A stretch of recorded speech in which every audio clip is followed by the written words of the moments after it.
Welcome and good afternoon. Thank you all for attending today's Toronto Tuesday Optimizing BEAD Deployment Strategies. Presenting today from Toronto is their Global Government Affairs and Policy Manager, Gabriel Moran, and also representing from Winncom Technologies, our very own fiber product manager, Alex Cernick. If anyone has any questions throughout the presentation, feel free to add them into the chat and they will be addressed at the end of the webinar. Alex, you're up. Thank you, Dawn. Appreciate it. And thank you again for everyone who's joined. This is our episode 3 in the Winncom Technologies in Toronto webinar series. For the webinar you're about to sit through, we've kind of put this around about optimizing BEAD deployment strategies. To kind of set the stage, here's a roadmap of what you'll hear throughout today's presentation. And as Dawn mentioned, if you've got questions that come up either about Toronto, about Winncom's value, about your state and where they are in this process, drop them in as a comment, or at the last slide, we have some contact information. Reach out to us directly and we can certainly help you through the process. So what to expect from today? First of all, we're going to start with an update. We'll look at what are the state of BEAD. We'll look at what states have issued and had approved volume 2s. We'll go through a multi-state layout. So for each state, we'll provide some updates where they are in their timeline in the process. And that would be, have they started pre-qualification? Have they finished their rebuttal process? Are they moving to the application phase? So based on where you are and how you're deploying, where are you in that timeline and what's the relevant information for you? Now, again, the key of this presentation, what makes this different than our previous episodes, we're going to talk about how to optimize BEAD deployment strategies. We'll talk about reliable broadband and what that means. We'll talk about some lessons that were learned from BEAD first movers. We'll highlight where wireless fits, what that looks like from a hybrid strategy perspective, how it fits in as a strategy for high cost areas, and ultimately what you should be thinking about as an ISP. And then we'll bring this full circle with Winncom's value prop with BEAD. And that will start with our Eco Center products, how we've vetted either certified or waiver wire approved products, provided an Eco Center for you, how we've made this journey simpler, providing a one point of contact through your account manager, where we can help you with the design phase, with the mapping phase, through engineering, and then even grant writing, professional engineering services, and a suite of financial options that make this easier. So to hand this off to Gabriel, Gabriel, can you walk us through what we're seeing for updates in BEAD and in our customers' individual states? That sounds excellent. Thank you, Alex, and hello, folks. As Alex mentioned, my name is Gabriel Moran, and I am the Government Affairs and Policy Manager here at Toronto Wireless. I want to thank you all for taking time out of your busy Tuesdays to join us for this update on the BEAD program. The Government Affairs and Policy team at Toronto spends a lot of time focusing on the BEAD program and engaging with state broadband offices and the federal agencies on the issue of how we can achieve our mutual goal of 100% universal broadband service for all unserved and underserved locations across the United States. Before we dig into the state-by-state update on the BEAD program, I want to first review a high-level snapshot of how far the program has come. As of today, all but one state has received NTIA approval of its BEAD initial proposal, volume 2. And therefore, all other states can begin the 365-day timeline to solicit, score, and select subgrantee project applications for their BEAD program. To date, so far, the approval process has been relatively in line with the timeline articulated by the U.S. Secretary of Commerce, Gina Raimondo, who oversees the NTIA and the progress of the BEAD program at a high level. Several states have already had several rounds of bidding. Others are still waiting to hold their challenge processes, and then others are in the middle of the challenge process. with even others also already scoring project applications and making tentative awards. The states are staggered out in a unique way, which can potentially mean that states can learn from each other as they progress through this process and potentially encounter unique issues not considered when the BEAD program was devised. This also means that some states may not be the beneficiaries of forthcoming NTIA guidance on the BEAD program that may be necessary in order to achieve the program's mandate of 100% universal service. And we'll talk a little bit about this more near the end of the presentation. Next slide, please. Excellent. So first, I want to do a try and cover as many of the states here as possible and to discuss kind of where various states are at in their respective BEAD programs. At Toronto Wireless, we love all of our states equally, so we're going to review these states alphabetically. So first, the great state of Alabama. Alabama is close to finishing its challenge process and is finalizing the map of BEAD eligible locations. Alabama is currently in the final determination phase of the challenge process as of October 15th, with the hope to end the challenge process by November 17th. Moving on to Alaska. Alaska wrapped up its challenge process back on August 4th and has received feedback from the NTIA on its results. At present, the state is planning to initiate its 120-day application period for interested parties to apply for BEAD funding. They're currently looking to open the grant application period by December 16th of 2024, with the expectation that applications will be turned in by April 14th at 4:59 p.m. Alaska Standard Time. Alaska has published a draft state notice of funding opportunity for the allocation of its BEAD funds and is accepting public comments and feedback on this draft NOFO until November 15th. Moving on to Arizona. Arizona wrapped up its market sounding process. That's the process by which it engaged with providers on prospective project areas and kind of gauging interest in the BEAD program. But they wrapped up this process on the 7th, and they are currently integrating ISP broadband stakeholder feedback on the proposed project areas. The Arizona Commerce Authority has stated that it plans to get final project area determination and validation completed by November 26th of this year, with the intent to open up the subgrantee application window on December 20th. Moving on to Arkansas. Arkansas's pre-qualification process opened on July 8th and is expected to run through the end of Tranche 1 bidding. Tranche 1 or Round 1 bidding is still slated to begin in late November, and Arkansas is expected to release an updated program timeline based on the recent approval of their initial proposal, Volume 2. Moving to California. California has concluded its challenge process and wrapped up the final determination phase.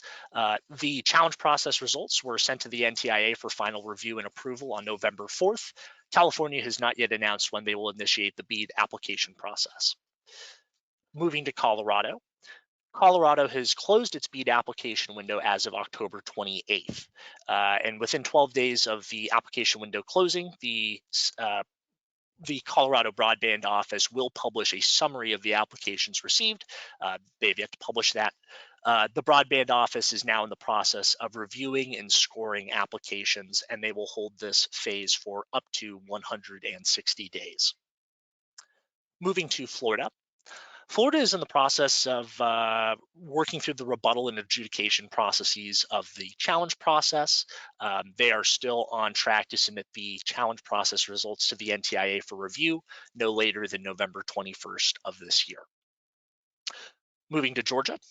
Georgia has completed its challenge process and will be opening its application window fairly soon. I would advise, if you are interested in participating in Georgia's BEAD program, you go on to the Broadband Office's or the Technology Authority's website and sign up for their updates, as there should be some timely guidance coming from them soon about the open date for their BEAD applications.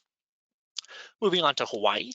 Hawaii is still in the middle of running its 90-day challenge process and is still on target to wrap that up by November 18th. Once the challenge process is concluded and the NTIA approves the resulting list of BEAD eligible locations. The Research Corporation of the University of Hawaii will hold 2 rounds of requests for proposals, one for serving unserved and underserved broadband serviceable locations, and the other RFP will be focused on projects to provide gigabit symmetrical service to community anchor institutions, such as community centers and libraries. Moving on to the gem state of Idaho. Idaho wrapped up its adjudication process on October 1st and is still standing up its BEAD application portal and process. I actually just spoke with the broadband officer this past week, and he assured me that additional information will be published fairly soon within the coming weeks on next steps for the BEAD application portal. Moving on to Illinois. Illinois, had its pre-qualification process start way back in July, and they had anticipated starting the BEAD process in November. Today, the state has yet to publish the finalized list of BEAD eligible locations post-challenge process. This is a crucial step as the state had committed to publishing this map 30 days before the beginning of the formal application process.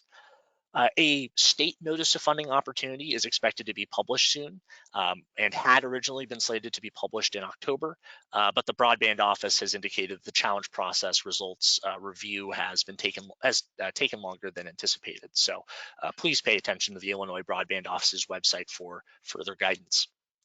And then moving on to Indiana. Indiana wrapped up its pre-qualification process on September 27th. They are still shooting for an early November date for round 1 of bidding, and they are still waiting for NTIA approval of their challenge process results. Next slide, please. Excellent, thank you. Moving on to Iowa. Iowa, we are still awaiting additional information from the broadband office. They had proposed the publication of a notice of funding availability document through the state to administer the program. As of checking the state NOFA register this morning, it has not yet been published. So definitely pay attention for next steps from the Iowa broadband office. Moving on to Kansas, the subgrantee application process is open as of October 21st, and they will be accepting applications until December 5th. Definitely want to make sure you get your applications in sooner rather than later for the state of Kansas. Moving on to Kentucky. Kentucky's pre-qualification process ended back in September. They have yet to identify a date for the opening of the application window for the BEAD program, and the NTIA has still yet to provide challenge process results to the state so they can move forward. Moving on to Louisiana. Louisiana is, head and shoulders much farther along in the process than other states. They've been very intentional about trying to be first out of the gate in the BEAD program. They have concluded applications at this time and are currently in the process of negotiating with successful applicants to deduplicate or extend their project areas. So still trying to work towards 100% coverage, but they're now working with the applications that they have. Moving on to Maine. Maine's pre-qualification process wrapped up back on October 18th. They're still waiting for NTIA feedback on challenge process results and the proposed project funding areas. Within 30 days following the close of the pre-qualification evaluation period, the Maine Connectivity Authority will notify prospective applicants of their pre-qualification status and their ability to proceed into the formal project application period. The approved applicants are going to be allowed to see and bid on the final project service areas, with the winner of any project service areas being required to build out infrastructure to all of the locations within the project service area. At present, the Maine Broadband Office has stated it will begin accepting applications from approved pre-qualified applicants in winter of this year. So definitely keep your eyes peeled on Maine. Moving to Michigan, the pre-registration process for Michigan opened back on Friday, June 28th of this year. The broadband office will accept and review pre-registration applications on a rolling basis until 30 days following the opening of the subgrant program project application window. The application window had been anticipated to open back in late October for fiber applications and plan to accept non-fiber projects beginning in March of 2025. Obviously, we're now here in early November. Michigan has not yet opened up its applications, so clearly, I think the Michigan Broadband Office is waiting for the NTIA to approve the final list of BEAD eligible locations in the proposed project areas. Moving to Minnesota. Minnesota wrapped up its BEAD challenge process on October 21st. They've yet to announce the start dates for the BEAD application process. I think in part they're definitely still working with NTIA to get approval of its BEAD challenge process results before formally opening the application window. So providers actually know which locations are truly BEAD eligible for projects. Moving to Mississippi. Mississippi has wrapped up its BEAD challenge process as of October 7th. As of the date of the NTIA approval of their Volume 2, the Broadband Office is planning to publish eligible project areas by October 15th and begin accepting applications by December 9th to February 6th of next year. The Broadband Office had notified providers that ISPs interested in participating in BEAD will be able to file a letter of intent beginning on November 18th and closing 30 days later on December 18th. Of course, the NTIA will need to approve the challenge process results in the proposed project areas from the Broadband Office. I think it's safe to assume that this timeline proposed by the Broadband Office is probably going to get kicked out just as they wait for NTIA approval.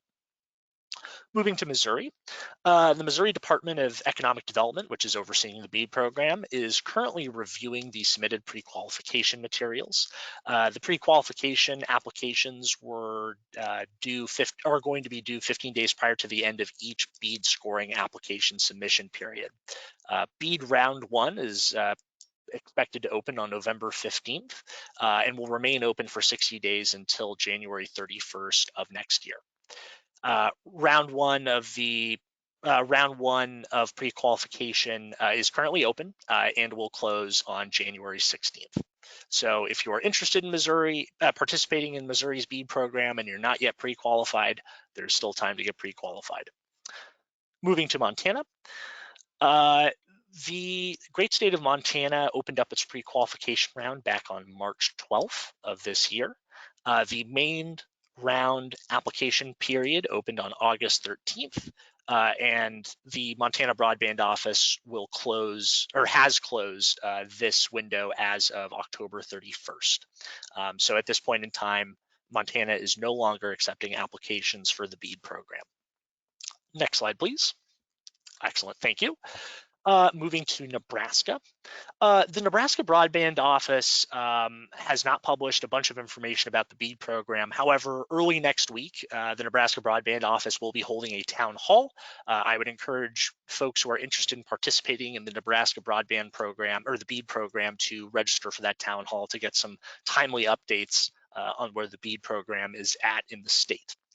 The Broadband Office is hoping to start the pre-qualification process on November 27th.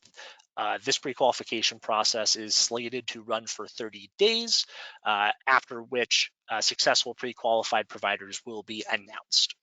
The Broadband Office has said that they're still planning to hold 2 rounds of project applications. One round focused mostly on fiber applications, with the second round focused on all other technologies. Each round will consist of a 30-day application window followed by a 30-day scoring phase. So that gives you just kind of a rough outline of how Nebraska plans to run its BEAD program, but I would strongly encourage those interested in participating in Nebraska's program to register for the upcoming town hall webinar from the Broadband Office. Moving to Nevada. Nevada formally stopped accepting applications back on October 10th. However, Nevada has been working with operators to negotiate project area extension or revision to include uncovered, unserved, and underserved locations. A good number of project areas in Nevada did not get project bids, so there's very spirited negotiation process happening right now to ensure that Nevada gets 100% universal broadband service. Moving to New Mexico. New Mexico submitted its proposed data set to the NTIA back at the end of August and is still in the clearing process with the NTIA to ensure that the proposed project area and the list of BEAD eligible locations meets the NTIA's BEAD requirements. New Mexico had anticipated publishing this data no later than November 1st. The BEAD pre-qualification process is currently open as of September 16th, with the final deadline coming up here in 3 days on November 15th, 2024. So if you're interested in participating in the BEAD program, I would strongly encourage you to get your pre-qualification materials into the broadband office before November 15th. Moving to New York. New York concluded its pre-qualification process on September 30th and had planned to announce its pre-qualified applicants on October 30th. They have yet to announce the formal application window for the program. However, they are expected to announce that fairly soon. Moving to North Dakota. North Dakota wrapped up its challenge process a good while ago, but it's still looking towards a late fall to early winter start for the subgrantee selection process. Additional information is expected to come from NDIT on next steps for the BEAD program there. Moving to Oklahoma. Oklahoma is currently running its challenge process and will be looking to wrap that up by January 15th of next year. Of course, the state broadband office will need to get NTIA approval of the challenge process results before formally opening the BEAD application process. So even after the wrap up of the challenge process on January 15th, I would anticipate there being a good bit of buffer as the state works with the NTIA to approve its challenge process results. Moving ahead to Pennsylvania. Pennsylvania is still getting folks ready for the pre-qualification process and is still waiting for NTIA guidance on BEAD eligible locations. Moving to South Carolina. South Carolina finished the challenge process as of July 15th. Its pre-qualification process opened today, November 12th, and will end on December 13th. So if you're interested in participating in the BEAD program in South Carolina, I would strongly encourage you to get your pre-qualification materials in order. And then moving on to Tennessee here. Tennessee is currently accepting letters of intent, which is their form of pre-qualification. Providers are being asked to submit this letter in order to participate in the program and to indicate which areas providers are interested in participating in. Tennessee is still waiting for the NTIA to provide validation or feedback on its challenge process results. They submitted this information back in October, and we're still waiting here in November. So hopefully Tennessee gets feedback fairly soon here. Excellent, thank you. Moving on to Texas. Texas is the one state of the 56 states and territories that has yet to receive its approval of the BEAD initial proposal volume 2. So they are very far behind in the process as compared with some of their peers. The broadband office has, however, announced the start date of the challenge process. The challenge process will open up on December 3rd of this year and will run for 14 days. Pre-registration for participation in the challenge process is open now. So if you're a Texas-based ISP interested in participating in the challenge process or interested in participating in BEAD, make sure you get pre-registered so you can participate effectively. Moving to Utah. Utah completed its challenge process as of July 9th. The pre-application and registration portal opened back on October 22nd, with the pre-application portal slated to close on December 23rd of this year. The final application is expected to open in January of 2025. Moving to Virginia. Virginia is currently accepting letters of intent all the way up until November 30th of this year. Providers interested in participating in Virginia's BEAD program will need to submit this letter of intent. The Virginia Broadband Office is still waiting for NTIA approval of its BEAD eligible locations post-challenge process. Moving on to Washington State. The state of Washington has finished its challenge process as of August 3rd, and the BEAD application window has opened as of today, November 12th, and the application window is slated to close as of January 31st of next year. Moving to West Virginia.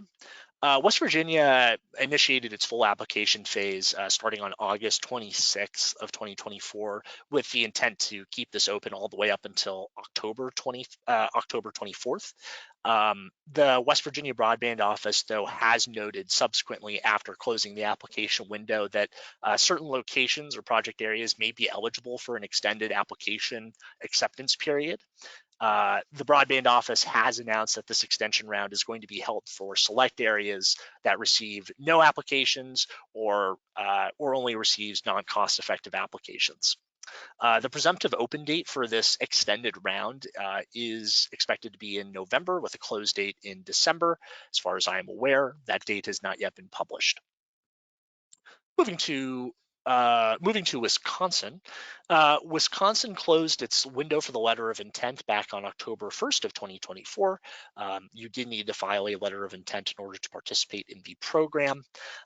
Eligible participants are expected to be announced fairly soon, and the bidding process was slated to open November of 2024. However, this timeline is subject to revision, and the dates have still not yet been formalized by the Wisconsin Broadband Office. Moving to Wyoming, the Wyoming Broadband Office has opened its round 1 BEAD applications as of October 21st and will close the application window on December 5th. So, if you're in Wyoming or interested in participating in the BEAD program, you have until December 5th to get your application materials in. And with that, that wraps up our multi-state review of the BEAD program.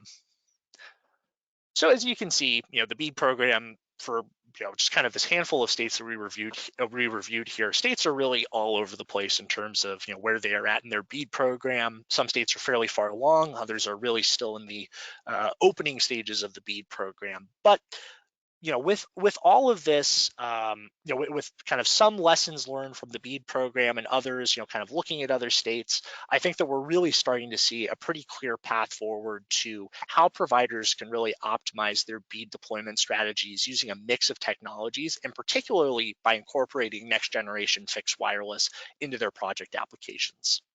Next slide, please. So, I think that wireless traditionally was really thought to not be applicable to the BEAD program. The BEAD notice of funding opportunity did have a specific fiber preference that was, stated in it clearly. However, it's important to note that, this is a fiber preference and not a fiber mandate. This is something that a lot of state broadband offices, and specifically the NTIA in particular, have really been championing with providers as well as states. Mostly because, $42.45 billion is a lot of money. But when you're looking at the digital divide or the broadband needs and the digital divide in 56 different states and territories, $42.45 billion isn't really going to get you that far, especially if you're really only going to rely on one sort of technology. The overarching goal of the BEAD program isn't miles of fiber deployed.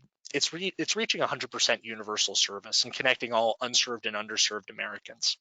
The BEAD program has been really clear that there are certain reliable broadband technologies that they want states to deploy that meet and preferably exceed the NTIA service standards of 100 by 20 megabits per second and a latency of less than or equal to 100 milliseconds. And then finally, the BEAD notice of funding opportunity does provide flexibility to states to allow providers to submit BEAD applications that utilize a mixture of reliable broadband technologies. When the BEAD program was envisioned, many people thought that, for a given project area, a provider would focus on using one technology. But as project areas have been set, some as large as counties or school districts, many providers and states are finding that a multiplicity of technologies will be realistically needed to serve these areas while preserving the finite financial allocations of the state to serve other parts, other communities, other businesses through the BEAD program. Next slide, please. So I talk about reliable broadband technologies, but what do I mean by reliable? The BEAD program has a very strict definition as to what constitutes reliable broadband service. So they're clear that fiber optic technology is considered to be reliable for the purposes of the BEAD program. HFC cable is considered to be reliable for the purposes of the BEAD program. DSL technology is considered reliable for the purposes of the BEAD program. However, some states have adjusted the status of locations solely served with DSL during the challenge process. And then, of course, terrestrial fixed wireless that uses either entirely licensed or a hybrid of licensed and unlicensed spectrum is considered to be reliable. And then again, as long as these technologies are able to provide the broadband service of at least speeds of at least 100 by 20 megabits per second and latency of less than or equal to 100 milliseconds, that is considered to be qualifying broadband service under the BEAD program. All providers who participate in the BEAD program are required to offer at least this service to their broadband serviceable locations that they build out to. Next slide.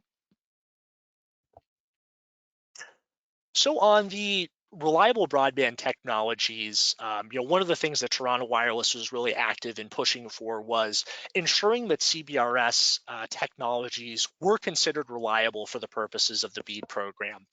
As the BEAD Notice of Funding Opportunity was drafted up, the FCC was also revising its BDC code categorization of fixed wireless. So there was an interesting situation where there was a small lapse where the status of CBRS was up in the air. But the NTIA has formally published in its BEAD NOFO FAQ version 5 back from March of this past year that broadband services that are offered through CBRS or would be categorized as Tech Code 72, which is licensed by rule, does meet the BEAD Notice of Funding Opportunity definition of reliable broadband. So CBRS technologies are going to play a big role in the BEAD program and helping to achieve the goal of 100% universal service. Next slide. And that's why we've already seen a lot of success from some providers who are participating in ongoing BEAD programs and providers who are getting ready to participate in upcoming BEAD programs. The use of our CBRS G1 product, whether operated with a priority access license or with just GAA access, our CBRS product is having a lot of success in the BEAD program already, and it meets the NTIA's definition of reliable broadband service.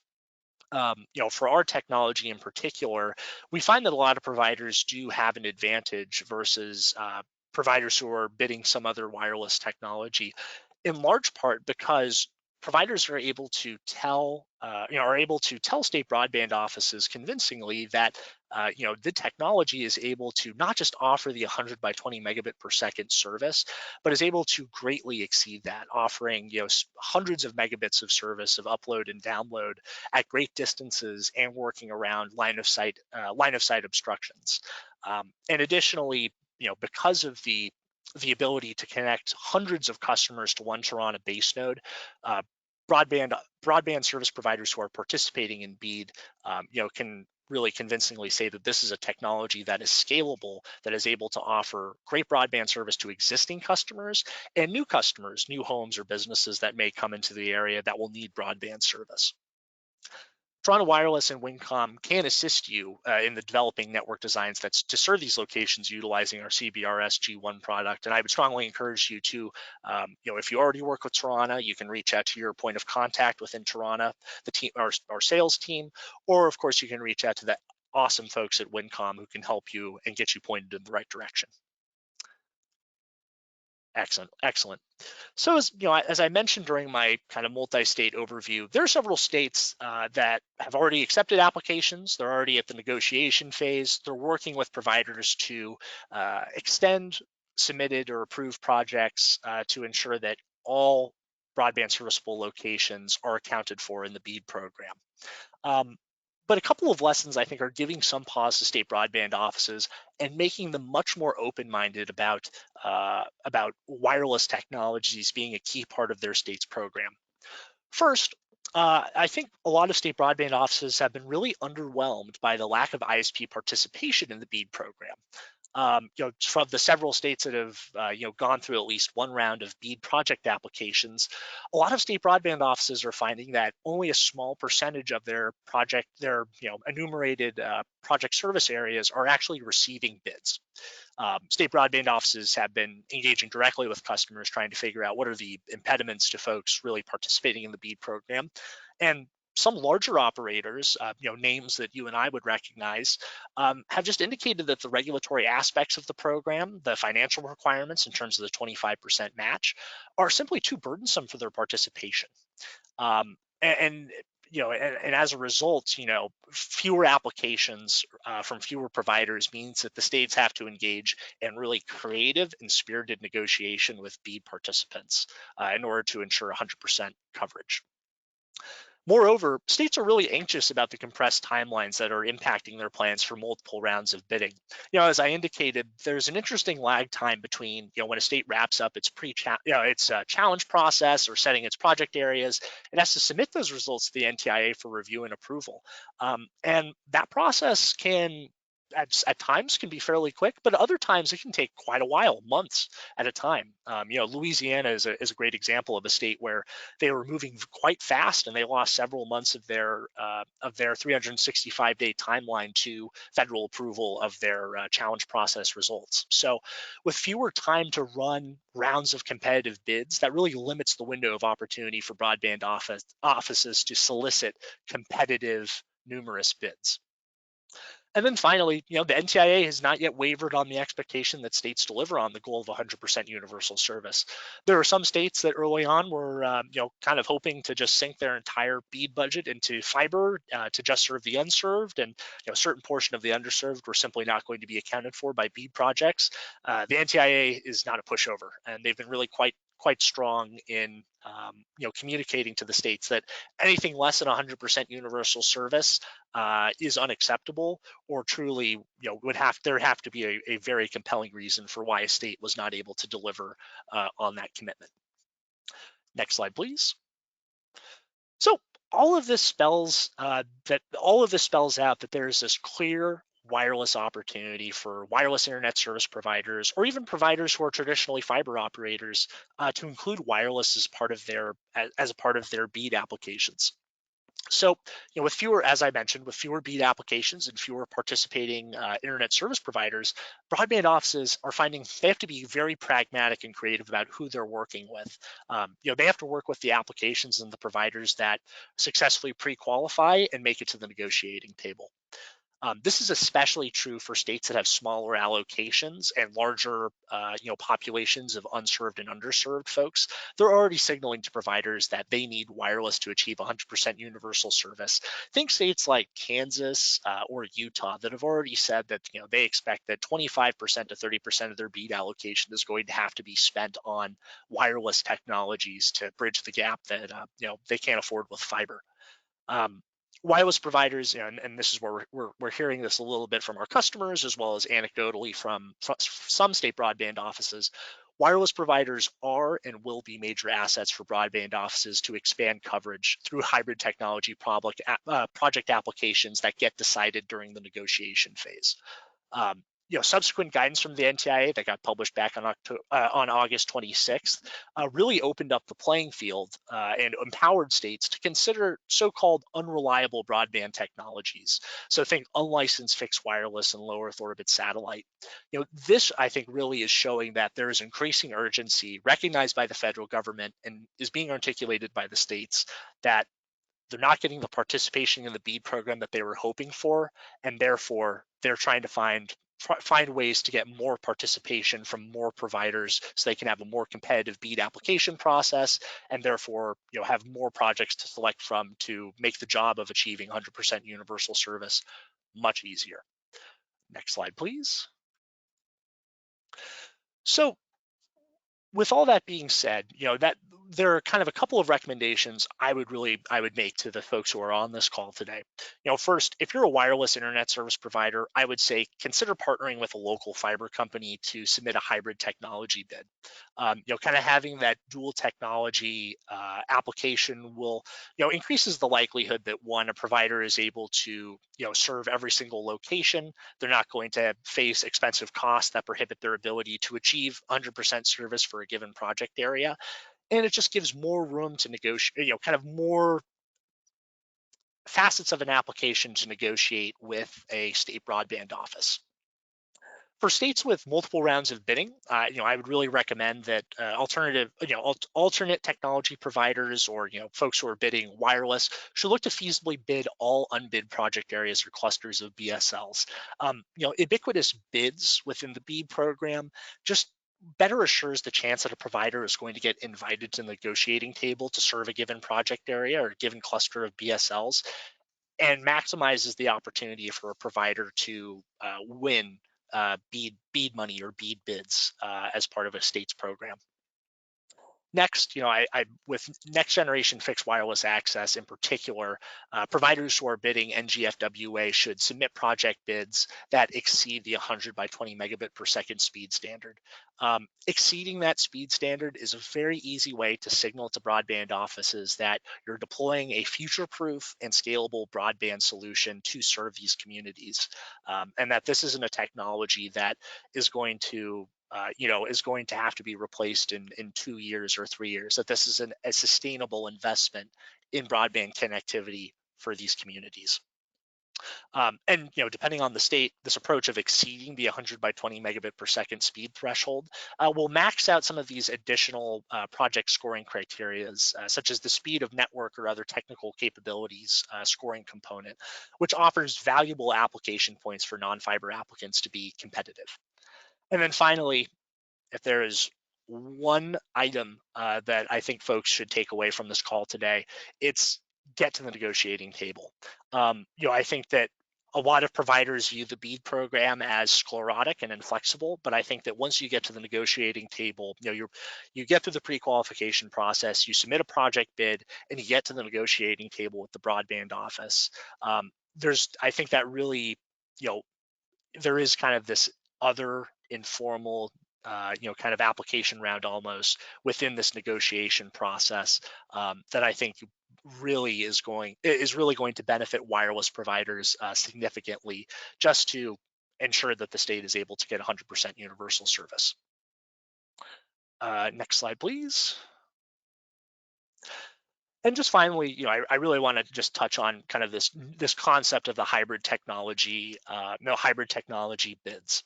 So, 3 years later, as I kind of talked about, when the BEAD program was devised, it was expected that it was going to be these single technology project applications.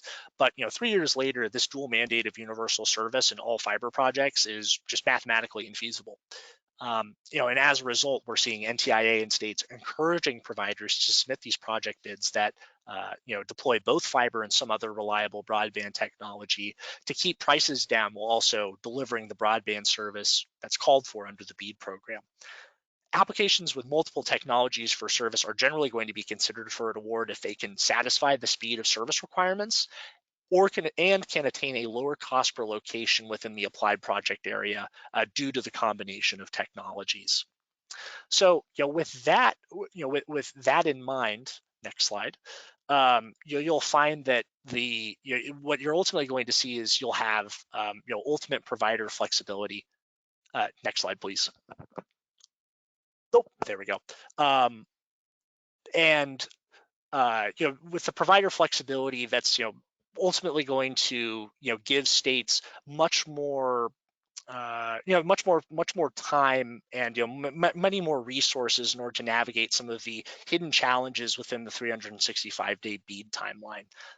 This hybrid technology strategy is perfect if you've got a state that has large defined project areas, so think school districts or counties, and with that provider flexibility as well, you're also potentially going to be doing a big service to broadband offices if you take your hybrid technology bids and bid them in areas that are considered to be extremely high cost areas. And I would say consider looking at NTIA identified high cost census block groups in your state or territory to get a sense as to where some of those more expensive broadband serviceable locations are. So November 12th, 2024, what should ISPs be thinking about? First, you need to be thinking about what capacity you have to provide matching funds. Can you provide the 25% minimum private sector project match for a given BEAD project? Can you offer a state's low cost affordability plan as a part of your BEAD project? Are you able to provide service that exceeds the 100 by 20 megabit per second threshold? It's time to think about how you can foster community support and local coordination with local governments or tribes or other municipal entities for support of your project application. Now is absolutely the time to be developing a relationship with your broadband office. Whether it is just shooting them an email or trying to get on a 15 to 30 minute kind of coffee chat call with them. I would strongly recommend that. I would start thinking about if your state has a pre-qualification round that you need to participate in order to be part of the BEAD program. And then finally, if you're a WISP, it's time to start thinking about if there are any fiber providers in your area that you could potentially partner with for joint BEAD applications. But at this point in time, you really need to kind of have a strong conviction as to whether you're going to participate in the BEAD program, because the window of opportunity for so many of these states is rapidly closing. So now is the time to really make a decision about whether you as an ISP want to participate in the BEAD program. And with that, I'm going to hand it back to Alex. Gabriel, thank you very much. I thought that was absolutely amazing. A lot of great information. Now, before we get into Winncom's BEAD value prop and everything we can do, I'd like just to make a couple quick comments. So we've been doing this for a while now. I'd say almost 9 months. And just some of my takeaways that I've seen is when this process started, if I was a betting person, I would have said 80% of the applications are going to be fiber and 20% were wireless. But what I'm seeing though is fixed wireless, in particular CBRS, being absolutely more prevalent. And I'll kind of expand on that. A lot of the states, and then when we get down to a county level that we're looking at, these are rural areas. I think fiber is definitely going to be a play per nofo in cities, in major cities and major towns. But when you start moving into rural areas, it just doesn't necessarily make sense financially. So what we preach here at Winncom is, I guess the analogy is having the right tool in your toolbox. Sometimes fiber will absolutely make sense, but a lot of times fixed wireless access is the most cost-effective way of connecting to these customers, especially when there are geographic constraints in regards to how to get to some of these people based on distances, based on topologies. And to kind of bring that comment full circle, what we do extremely well here at Winncom is making the complicated simple. So Winncom's been around, I think we're coming up on our 30th year. And what that would mean to you is for 30 years, we've been bringing best in breed products. And I like to use the term eco center, but that's really a term that helps us as we're qualifying and quantifying some of these BEAD opportunities. Within our portfolio of products, the first thing we wanted to do is really determine from 3 different categories. From a fiber perspective, which falls under BABA certifications, right? Has to be built in the US. 55% of components have to be derived from here. But we wanted to make sure that we had the right product portfolio that would be BEAD eligible. And that could be an example with active fiber, which we have Nokia as our XGS PON solution.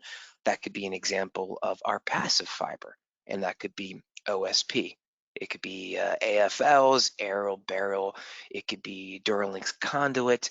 And then we have all the fiber adjacent accessories that also have to fall under those BABA certifications, the enclosures, etc.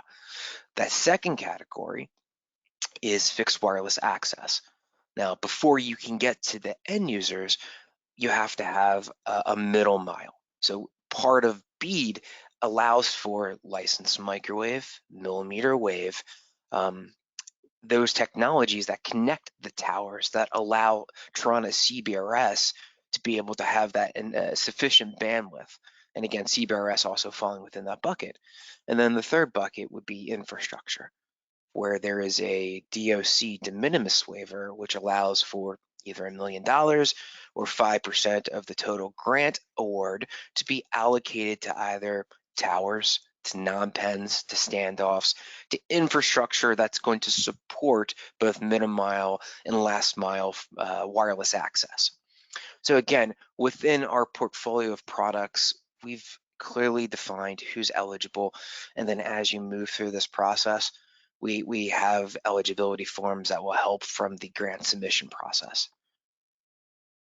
What I'm showcasing here is a fantastic resource, and it's something that is continuously updated. This is our BEAD portal. So on here, you can see what suppliers are eligible, what fall within those 3 different product categories. Where are you in your individual state requirements? How much money is allocated? Where are you within the timelines? And then we provide some great hyperlinks that can take you to where's the challenge process. If they're doing pre-qualification, what do I need to do? How do I need to submit that? So all that information is compiled and put together in a single location. And again, the goal here is for us to help make this process simpler. We have all the BEAD rules and regulations on the site as well. And then we have, like today's webinar, we have all of our webinar partners. So every webinar that we've done, I want to say this is our 18th, and each one's a little bit different. Today's you heard about what are the latest updates, and then how does that correlate to you from a hybrid strategy for fixed wireless, and how does that make it the right tool for the toolbox? Or we could talk about fiber or applications being aerial versus burial and what one makes more sense as a service provider. So there's a lot of great examples and a great amount of content in this. And again, this is a free resource. At the end of this presentation, you'll get an email from our marketing team, which will have an overview of this, a referenceable video, and then links to that website as well. And I can't encourage you enough, please take advantage. One of the things that Gabriel said extremely well is there's timing here. When volume 2s are approved, a clock started. Each state has 365 days, and they've got to do a lot of things, and they've got to get a lot of things approved by the NTIA. And each state is at various stages, but again, if you are applying for, or if you plan on applying for funding, first of which you have to go through pre-qualification, second of which you have to be able to pull together a lot of things. And I'll talk about what that looks like with our grant writing. But the point I want to make is at Winncom and Toronto, we're here to help you. We're here to make this process simpler. If you're going to apply for pre-qual, we can do this with you side by side. We can help define your project areas. What I want to showcase here is just some basic capabilities, but through our mapping, we can help you ascertain target areas. What areas are served or unserved? What are some existing technologies? Is there a fiber provider? Is there a DSL provider? What is the likelihood that you'll have competition in your space? And how does that correlate to what the state is going to define your PAUs? We can help put together all this information, and through part of our value-added service and our depth in our engineering team, we can design these multi-technology campaigns for you, be it if it's fiber with a high-level fiber design, or if it's fixed wireless and putting together heat maps or link budgets for the middle mile. We can pull all this stuff together and ultimately sit down with you to help you determine, should I submit, and what is the probability of my success? Again, talking about full circle, we offer grant writing assistance. With our partner, we offer a 3-tier model. We've got some customers who want us to do absolutely everything. We collect all the financial information, all the documents. We'll write the scope of the project. We'll break the narratives for the budget, for the technology, and we'll submit that on your behalf. There's even a post-award compliancy piece to this to make sure money isn't clawed back. We've got customers that are in the middle tier, and we call this the light tier, where they want to apply to some of this, but they need someone to help with a little bit of training, to help massage some of their narratives. And then we have our far left here, which is just a compliance audit and scoring. So based on your experience, if you've deployed or applied for other grants, we've got a program that would make financial sense for you and provide you the level of support that you need. We also have the ability to do PE stamp drawings, and we've made this as simple as SKUs. We can also offer professional engineering services. So this could be high level and low level fiber designs. We have a program that is AI generated, which gives us a cost benefit analysis, a win-loss analysis, and will derive the most optimal path for your fiber spines and for your drop cables. And again, these are all some of the things that we can offer. And then we bring this full circle with our partner Leaf. And Leaf's beneficial from two perspectives. A lot of the things we talked about are services. If it's a high-level fiber design or it's grant writing services. So these intangibles are required up front.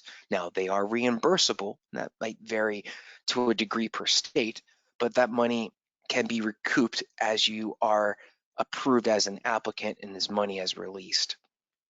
But instead of having that as an upfront CapEx hit, we can carry that burden over 3 years. So what that would mean to you is it gives you a lever to manage your cash flow. That way, when you come to be eligible for reimbursement, you're only paying monthly payments versus the entire amounts. Also gives us a lever to pull in regards to that 25% grant match. There are a lot of things we can do collectively to help you.